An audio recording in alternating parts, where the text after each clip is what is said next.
Hello guys, welcome to Science Workshop. This is Kusum. In this video we will talk about cell viability testing. Guys अगर किसी ने अभी तक channel को subscribe नहीं किया है तो प्लीज़ सब्सक्राइब करें और बेल आइकन को प्रेस करना ना भूलें ताकि नेक्स्ट वीडियो का अपडेट आपको मिल सके। तो गाइज फर्स्टली इसके अंदर देखते हैं कि वाइबल का मीनिंग क्या होता है। वाइबल का मीनिंग होता है लाइव यानी कि जिंदा। सेल वाइबल बोलेंगे तो यानी कि सेल जो कि जिंदा है। तो गाइज इस वीडियो में हम सेल वाइबिलिटी टेस्टिंग क्यों परफॉर्म करते हैं, उसके एप्लीकेशंस क्या क्या हैं वो, और इसके अलावा इसको परफॉर्म करने के लिए हम कुछ एसेज का यूज़ करते हैं और वो कौन कौन से एसेज हैं, उनका प्रिंसिपल क्या क्या है, वो सारी चीज़ें इस वीडियो में हम कवर करेंगे। तो फर्स्टली देखते हैं सेल वाइबिलिटी टेस्टिंग क्या है, इसका डेफिनेशन क्या होगा।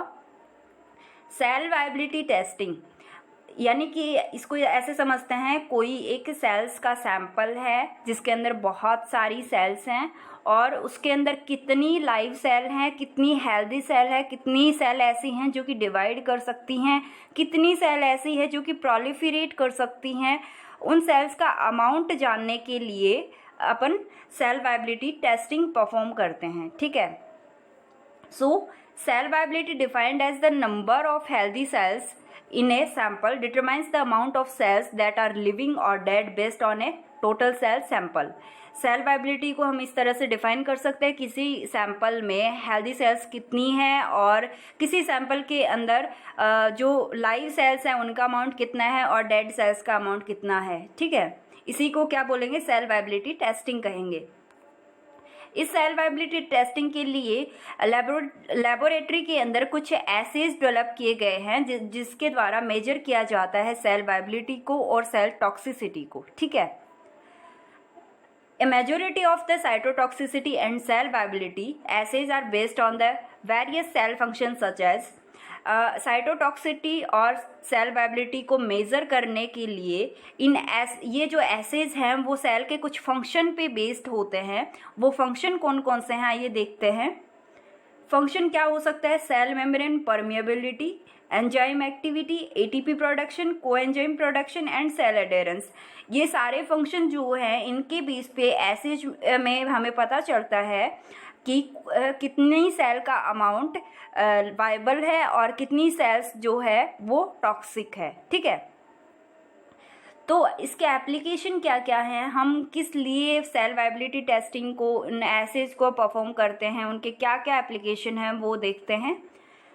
टू डिटेक्ट साइटोटॉक्सिक और इनहिबिटरी लिम्फोकाइंस, जो साइटोटॉक्सिक और इनहिबिटरी लिम्फोकाइंस हैं उनको डिटेक्ट करने के लिए, और मेमेलियन सेल जो कि सर्वाइवल है या फिर प्रोलिफरेशन हो रहा है कि नहीं हो रहा उसके अंदर, वो डिटेक्ट करने के लिए, डिजीज़ का डायग्नोसिस करने के लिए, डिजीज़ का पता लगाने के लिए, और ड्रग्स की स्क्रीनिंग के लिए हम सेल वाइबिलिटी टेस्टिंग को परफॉर्म करते हैं। इसके अलावा और भी बहुत सारे इसके एप्लीकेशन हैं लेकिन मेनली ये एप्लीकेशन है। ठीक है।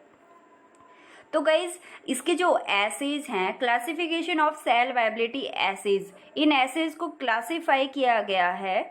फर्स्ट जो एसे है वो है dye exclusion assays. Dye exclusion assays में क्या होगा कि डाई को एक्सक्लूड किया जाएगा। अगर लाइव सेल जो है वो डाई को एक्सक्लूड करेगी और जो डेड सेल है वो डाई को इनर ले लेगी यानी कि वो उसको अब्जॉर्व कर लेगी। ठीक है, इसको हम आगे डिटेल में पढ़ेंगे।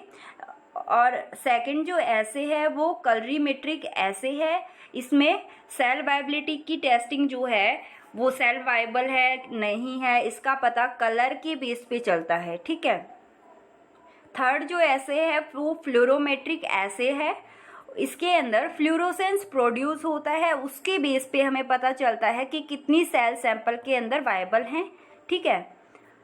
देन फोर्थ है ल्यूमिनोमेट्रिक एसेज। इसके अंदर ल्यूमिनेसेंस का मतलब ये होता है कि किसी भी सब्सटेंस के द्वारा लाइट प्रोड्यूस होती है और बिना हीट दिए। ठीक है, हीट के बिना ही किसी भी सब्सटेंस के द्वारा लाइट प्रोड्यूस होती है, उसको क्या बोलेंगे, ल्यूमिनेसेंस बोलेंगे। तो यहाँ पे क्या होगा, ल्यूमिनेसेंस का प्रोडक्शन होगा और उसके बेस पे हमें पता चलेगा कि किसी सैंपल में कितनी सेल वायबल है और कितनी सेल टॉक्सिक हैं। ठीक है। नेक्स्ट है radio isotopes incorporation assays. Guys इसके अंदर क्या होगा कि हम रेडियो लेबल सबस्ट्रेट का यूज़ करते हैं और जो प्रोडक्ट फॉर्म होके आता है उसके बेस पे हमें पता चलता है कि वो रेडियो लेबल प्रोडक्ट है या फिर नहीं है।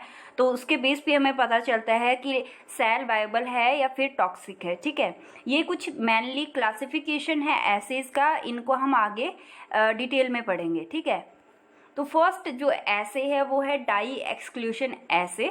इसके अंदर इसका जो मेन प्रिंसिपल है वो है कि जब हम इसके अंदर हम डाई का यूज़ करते हैं, जब डाई को हम सैंपल पे डालते हैं तो उसके अंदर जो सेल्स डाई को एक्सक्लूड कर देगी, बाहर की साइड में छोड़ देगी, इसका मतलब ये हुआ वो क्या होगी, लाइव सेल्स होंगी। और जो डाई को अब्जॉर्ब कर लेंगी और कलरफुल होंगी तो वो क्या होगा, डेड सेल होंगी। इस बेस पे होता है कि इसके अंदर जो लाइव सेल्स होती है ना, उसके अंदर सेल परमिएबिलिटी प्रेजेंट नहीं होती है और जो डेड सेल होती है वो सेल परमिएबल होती हैं। ठीक है, मेम्ब्रेन जो है वो परमिएबल होती है, सॉरी, इसके अंदर सेल मेम्ब्रेन परमिएबल होती है जिस वजह से ये डाई को अब्जॉर्ब कर लेंगी। ठीक है, इसके अंदर जो मेनली ऐसे यूज़ किया जाता है वो है ट्राइपेन ब्लू। ट्राइपेन ब्लू एक डाई है, उसका यूज़ करते हैं। इनफैक्ट इसके अलावा बहुत सारी डाइज हैं जिनका हम यूज़ करते हैं डाई एक्सक्लूशन एसेज के अंदर, तो लेकिन जो कॉमनली यूज़ किया जाता है इसके अंदर वो है ट्राइपेन ब्लू। ठीक है, आई होप ये आपको समझ आया होगा। देखो यहाँ पे लाइव सेल्स ने क्या किया, डाई को एक्सक्लूड कर लिया। ठीक है, और यहाँ पे क्या किया, डाई को अब्जॉर्ब कर रखा है और ये यहाँ पे ब्लू ब्लू दिख रहा है इस वजह से। और तो इस वजह से ये क्या है, डेड सेल है और ये लाइव सेल है जो कि मेम्ब्रेन परमिएबल नहीं है इनका, और डेड सेल का मेम्ब्रेन जो है वो परमिएबल है। ठीक है, आई होप ये समझ आया होगा आपको। देन नेक्स्ट देखते हैं, देखो कौन कौन सी जो डाइज है वो यूज़ की जाती है। ट्राइपेन ब्लू हो गया, इओसिन हो गया, कॉन्गो रेड हो गया, इरिथ्रोसिन हो गया, बी एसेज। ठीक है, ये सारे के सारे इसके एग्जाम्पल हैं डाई एक्सक्लूशन एसे के। इसका प्रिंसिपल यहाँ पे लिखा गया है, in dye exclusion method viable cells exclude dye but dead cells not exclude them. ये हमने देखा पीछे कि जो वाइबल सेल हैं, जो लाइव सेल है वो डाई को एक्सक्लूड कर देगी, बट जो डेड सेल है वो डाई को एक्सक्लूड नहीं करेगी। The viable cells are impermeable to several dyes such as naphthalene black, trypene blue, eosin white, nitrosin green and erythrocin B। जो वाइबल सेल है वो इम्परमिएबल होती है सेवरल, बहुत सारी डाइज के लिए। ये कुछ डाइज के एग्जाम्पल है, इन सारी डाइज के लिए जो वाइबल सेल है वो इम्परमिएबल होती है। Useful for determination of membrane integrity, ये जो है मेम्ब्रेन इंटीग्रिटी की डिटर्मिनेशन के लिए काफ़ी यूजफुल रहता है। देन इसी के अंदर नेक्स्ट पॉइंट है, the technique basically consist of mixing the cells in suspension with the dye and examining them under the microscopy. So इसके अंदर क्या होता है, जो मिक्सिंग सेल्स होती हैं वो उनके ऊपर डाई अप्लाई की जाती है सस्पेंशन में और माइक्रोस्कोप के अंडर में वो एग्जामिन की जाती हैं। ठीक है, the stained cells and the total number of cells are counted. जो स्टेन्ड सेल्स होती हैं और जो टोटल नंबर सेल्स होती हैं वो काउंट कर ली जाती हैं। The percentage of unstained cell represent the viable cell. जो कि अनस्टेन्ड सेल हैं जिन्होंने डाई को एक्सक्लूड कर दिया वो क्या है, वाइबल सेल हैं। तो गाइज ये लास्ट वाला था डाई एक्सक्लूशन एसे। इसका प्रिंसिपल हमने बेसिकली जो प्रिंसिपल होता है और इसके कुछ एग्जाम्पल वो हमने देखे। तो नेक्स्ट जो है वो है कलरीमेट्रिक एसे। इसके अंदर कुछ एग्जाम्पल है, मेनली इसके अंदर जो कॉमनली यूज़ किया जाता है वो है एमटीटी एसेज और एसआरबी एसेज। इसके अंदर एमटीटी एसेज जो है वो ज़्यादा यूज़ किया जाता है। Based on measurement of biochemical marker to evaluate metabolic activity of the cell. Guys इसके अंदर जो सेल्स की मेटाबॉलिक एक्टिविटी को मेजरमेंट करने के लिए, मूल्यांकन करने के लिए बायोकेमिकल मार्कर्स का यूज़ किया जाता है। ये इसी के बेस पे है। इसके अंदर जो कलर प्रोड्यूस होता है ये मैं आपको पहले बता चुकी हूँ, जिसके बेस पे हमें पता चलता है कि सेल वाइबल कितनी है और टॉक्सिक कितनी है। इसके अंदर जो सबसे ज़्यादा यूज़ किए जाने वाला ऐसे है वो MTT ऐसे है। Determination of mitochondrial function of cell by measuring activity of mitochondrial enzymes such as succinate dehydrogenase। जो succinate dehydrogenase एंजाइम है वो माइटोकॉन्ड्रियल एंजाइम है। इनकी जो एक्टिविटी कितनी हुई इसका मेजरमेंट करके माइटोकॉन्ड्रिया का फंक्शन डिटरमाइन किया जा सकता है। MTT is reduce to purple formazan by NADPH। MTT क्या है, रिड्यूस हो जाता है पर्पल फॉर्मेजोन में। ये हम आगे एक्सप्लेन में देखेंगे MTT ऐसे को। The product can be quantified by light absorbance at a specific wavelength. एक स्पेसिफिक वेवलेंथ के ऊपर जो प्रोडक्ट है वो क्वांटिफाई किया जा सकता है बाय लाइट एब्जॉर्बेंस। ठीक है, MTT ऐसे को हम परफॉर्म क्यों करते हैं, इसकी क्या एप्लीकेशन है। फर्स्ट जो एप्लीकेशन है इसका, screening a large number of cytotoxicity of chemicals. जो साइटोटॉक्सिसिटी और केमिकल्स हैं, आई मीन टू से जो केमिकल साइटोटॉक्सिक हैं उनके लार्ज नंबर हैं, उनको स्क्रीनिंग करने के लिए हम इसका यूज करते हैं। इसके अलावा कैंसर कीमोथेरेपी में इसका यूज करते हैं, एंटी कैंसर ड्रग्स में, स्पर्म के एनालिसिस में और सेल प्रोलिफरेशन में। गाइस सेल प्रोलिफरेशन क्या होता है, सेल प्रोलिफरेशन का मतलब होता है कि जब सेल डिवाइड करती है तो वो अपने डिवाइड करती है और ग्रो करती है तो वो अपने नंबर को इंक्रीज कर लेती है। ठीक है, तो जब वो नंबर को इंक्रीज करती है तो उसको क्या बोलेंगे, सेल प्रोलिफरेशन बोलेंगे। ठीक है, सो गाइज MTT ऐसे का प्रोसीडर क्या होता है कि MTT ऐसे है, उसके अंदर 96 वेल की एक प्लेट होती है जिसके अंदर हम सेल्स को डालते हैं। 96 वेल लाइक, एक सेकेंड मैं आपको बताती हूँ। ये कुछ इस टाइप की प्लेट होती है, लाइक ये प्लेट है और इसके अंदर इस तरह से 96 टोटल 96 वेल बने होते हैं। ठीक है, इस तरह से टोटल 96 वेल होंगे। तो इसके अंदर क्या करेंगे अपन, सेल्स को डालेंगे, देन क्या करेंगे, उसको 37 डिग्री सेल्सियस पर इंक्यूबेट कर देंगे 24 आवर्स के लिए। उसके बाद उसके अंदर पर जो वेल है उसके अंदर 5 ml MTT डालेंगे। जो पर सेल है उसके अंदर हम 5 ml MTT डालेंगे और उसके बाद में इसको इंक्यूबेट करेंगे 37 डिग्री सेल्सियस पे फॉर 4 आवर्स। 4 घंटे के लिए हम इसको इंक्यूबेट कर देंगे 37 डिग्री सेल्सियस पे।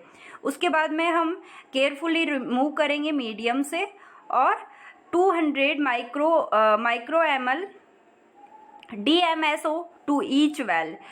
DMSO को 200 ml DMSO को यहाँ पे इसके अंदर डालेंगे और एक स्पेसिफिक वेवलेंथ की लाइट पे हम इसको मेज़र करेंगे कि कितनी सेल वाइबल हैं और कितनी सेल डेड हैं यानी कि टॉक्सिक हैं।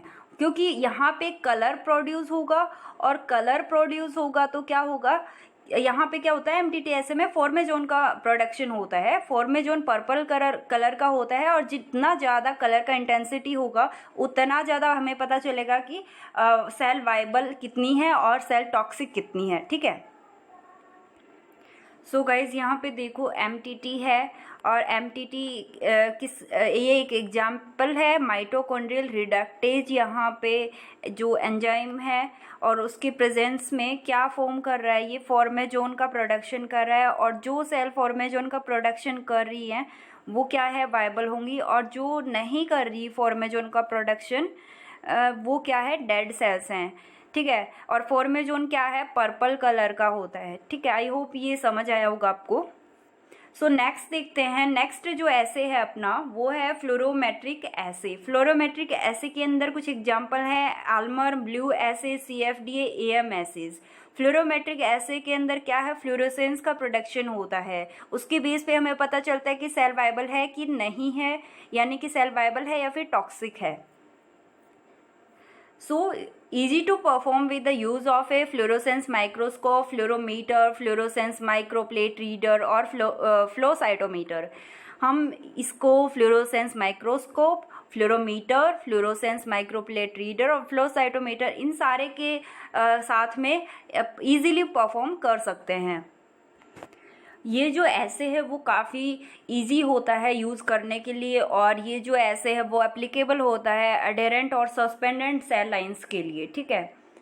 Then these assays are more sensitive than colorimetric assay. ये जो एसेज हैं वो बहुत ज़्यादा सेंसिटिव होते हैं मोर देन कलरीमेट्रिक एसे, ठीक है। इन GFAFC एसे, जो कि फ्लोरोमेट्रिक एसे का ही एक एग्जाम्पल है, measurements of conserved and constitutive protease enzyme activity of viable cells is used as an indicator of cell viability। यहाँ पे प्रोटीज एंजाइम की जो एक्टिविटी जहाँ पे शो होगी ना इस ऐसे के अंदर, वहाँ पे वो सेल्स क्या होगी, वायबल होगी, और जहाँ पे प्रोटीज एंजाइम एक्टिविटी शो नहीं हो रही वहाँ पे वो क्या होंगी, सेल डेड होंगी या टॉक्सिक होंगी, ठीक है। देन नेक्स्ट जो है वो है ल्यूमिनोमेट्रिक एसे।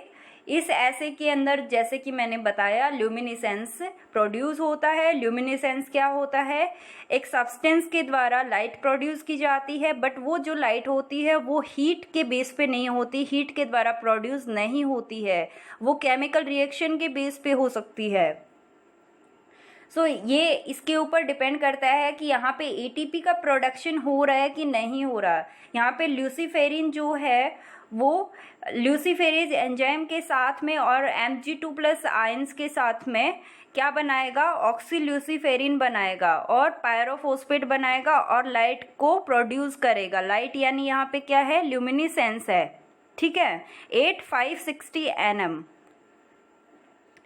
तो यहाँ पे ये इस ऐसे में क्या होगा, ATP का प्रोडक्शन होगा, और जो सेल्स यहाँ पे ATP का प्रोडक्शन कर रही है ना वो क्या होगा, वाइबल सेल्स होंगी, और जो सेल्स ATP का प्रोडक्शन नहीं कर रही वो क्या होगी, डेड या टॉक्सिक सेल होंगी। तो ये किसके बेस पे हुआ कि ल्यूसीफेरिन जो है वो ऑक्सील्यूसीफेरिन में कन्वर्ट होगा और लाइट का प्रोडक्शन करेगा और यहाँ पे ATP को भी बनाएगा। So in ATP assay, cellular ATP is one of the most sensitive and in measuring cell viability, कि इसके अंदर जो सेलुलर ATP है वो बहुत ज़्यादा सेंसिटिव एंड है सेल वायबिलिटी को मेज़र करने के लिए, सेल वायबिलिटी का पता लगाने के लिए। नेक्स्ट पॉइंट है damage cell loss membrane integrity and ability to synthesis the ATP। जो डैमेज सेल हैं यानी कि डेड सेल हैं वो मेम्ब्रेन इंटेग्रिटी को लॉस कर चुकी हैं और ATP के जो सिंथेसिस की प्रोसेस है उसकी एबिलिटी को भी वो लॉस कर चुकी हैं, यानी कि वो ATP का प्रोडक्शन नहीं कर सकती, जो कि डैमेज सेल जो हैं वो ATP का प्रोडक्शन नहीं कर सकती और ATP level of cells decrease dramatically, और जो डैमेज सेल है उसके अंदर ATP का जो लेवल है वो डिक्रीज हो जाएगा। The ATP based assay is based on the reaction of luciferin to oxyluciferin. ये वही पॉइंट है जो हमने पीछे देखा कि ये जो ऐसे है वो इस पे बेस्ड है कि ल्यूसीफेरिन जो है वो ऑक्सील्यूसीफेरिन में कन्वर्ट होगा। Enzyme luciferase catalyses this reaction in the presence of magnesium ion and ATP yielding a luminescent signal. ये जो एंजाइम है ल्यूसीफेरेज एंजाइम, ये इस रिएक्शन को कैटालाइज करता है किसकी प्रेजेंस में, मैग्नीशियम आयन और ATP की प्रेजेंस में, और क्या सिग्नल प्रोड्यूस करता है, ल्यूमिनेसेंट सिग्नल प्रोड्यूस करता है। In another approach the cells are permeable with 32 ये वो होता है ना 32 फॉस्फेट, सॉरी ये रेडियो आइसोटोप ऐसे है, इसके अंदर क्या होता है कि बाय यूजिंग सबस्ट्रेट मेटाबोलाइट्स, इसके अंदर क्या होता है कि कुछ सबस्ट्रेट का यूज़ करते हैं जो कि रेडियो लेबल होते हैं और प्रोडक्ट फॉर्म करते हैं रेडियो लेबल्ड, और जिसके डिटेक्ट करके हम पता लगा सकते हैं कि कोई सेल वाइबल है या फिर नहीं है। This method is particularly useful for cytotoxicity ऐसे फॉर ड्रग्स के अंदर साइटोटॉक्सिसिटी शो कर रही है या फिर नहीं कर रही सेल, इसका उसको पता करने में ये ऐसे काफ़ी यूजफुल रहता है। Incorporation of thymidine into DNA and uridine into RNA और are widely used for the measurement of drugs toxicity. Thymidine का डीएनए में और यूरिडीन का आरएनए के अंदर इनकॉर्पोरेशन यहाँ पे ड्रग टॉक्सिसिटी को मेजर करने के लिए काफ़ी यूजफुल रहता है। In another approach the cells are permeable with 32P phosphate, यानी 32 फोस्फेट जो होता है when the damage occurs to cells they release labelled phosphate which can be measured. यानी कि यहाँ पे देख सकते हैं कोई भी सेल्स हैं उनको किसी रेडियो आइसोटोप के साथ में लेबल कर लिया गया, देन जब वो सेल्स डैमेज हो जाएगी, डैमेज ऑक्योर करेगी, तो जो प्रोडक्ट है वो क्या होगा, रेडियो लेबल्ड फोस्फेट होगा। यहाँ पे अगर 32P से उसको रेडियो आइसोटोप से लेबल किया गया है तो उसके अंदर प्रोडक्ट क्या होगा, लेबल्ड फोस्फेट ही होगा, और इसके थ्रू हम मेजर कर सकते हैं कि सेल टॉक्सिक है। ठीक है, आई होप ये समझ आया होगा आपको। सो गाइज थोड़ा समराइज करते हैं इसको, हमने पूरे वीडियो में क्या पढ़ा है। फर्स्टली अपन ने देखा कि सेल वायबिलिटी है क्या, उसके बाद में वायबल का मीनिंग क्या होता है, सेल वायबिलिटी टेस्टिंग क्या होती है और उसके एप्लीकेशन क्या क्या है, और जो एसेज हैं वो किस सेल के किस फंक्शन पे बेस्ड होते हैं, और कौन कौन से ऐसे परफॉर्म किए जाते हैं सेल वायबिलिटी टेस्टिंग के लिए। तो देखो ये हमने 5 एसेज देखे जो कि परफॉर्म किए जाते हैं। डाई एक्सक्लूशन ऐसे के अंदर था कि डाई को वायबल सेल एक्सक्लूड कर देगी क्योंकि वो इम्परमिएबल होती है, और जो डेड सेल है वो डाई को एक्सक्लूड नहीं करेगी, वो डाई को अब्जॉर्ब कर लेगी क्योंकि वो परमिएबल हो चुकी है। कलरीमेट्रिक ऐसे में हमने देखा कि कलर का प्रोडक्शन होता है, कलर प्रोड्यूस होता है, उसके बेस पे हम काउंट कर सकते हैं कि कितनी सेल वायबल हैं और कितनी सेल टॉक्सिक है। फ्लोरोमेट्रिक ऐसे के अंदर हमने देखा कि फ्लोरोसेंस प्रोड्यूस होता है जिसके बेस में पे हम पता लगाते हैं, मेजरमेंट करते हैं कि कितनी सेल वायबल हैं। देन ल्यूमिनीमेट्रिक ऐसे देखा, इसका एक टाइप था ATP ऐसे, जिसमें अगर ATP का प्रोडक्शन हो रहा है तो क्या हो रहा है, अगर लाइट का प्रोडक्शन हो रहा है तो वायबल है सेल, और जो सेल लाइट का प्रोडक्शन नहीं कर रही है यानी कि ल्यूमिनेसेंस का प्रोडक्शन नहीं कर रही है वो सेल डेड है। देन रेडियो आइसोटोप इनकॉर्पोरेशन ऐसे देखा, इसके अंदर मेनली ये ऐसे ड्रग्स के अंदर टॉक्सिसिटी को पता लगाने के लिए, मेजरमेंट करने के लिए ज़्यादातर यूज़ किया जाता है, और इसके अंदर हम रेडियो आइसोटोप के साथ में सेल को लेबल कर लेते हैं, और जब वो सेल डैमेज हो जाती है तो जो प्रोडक्ट बनता है तो वो रेडियो लेबल्ड प्रोडक्ट होगा जिसको हम डिटरमाइन करके पता लगाते हैं कि सेल टॉक्सिक हो चुकी है। ठीक है, तो आई होप ये वीडियो आपको समझ आया होगा, ये टॉपिक आपको समझ आया होगा और वीडियो आपके लिए यूजफुल रहा होगा। So thanks for watching this video guys. ये वीडियो अगर आपके लिए यूजफुल रहा तो प्लीज़ लाइक कीजिए, शेयर कीजिए और चैनल को सब्सक्राइब कर लो। Thank you.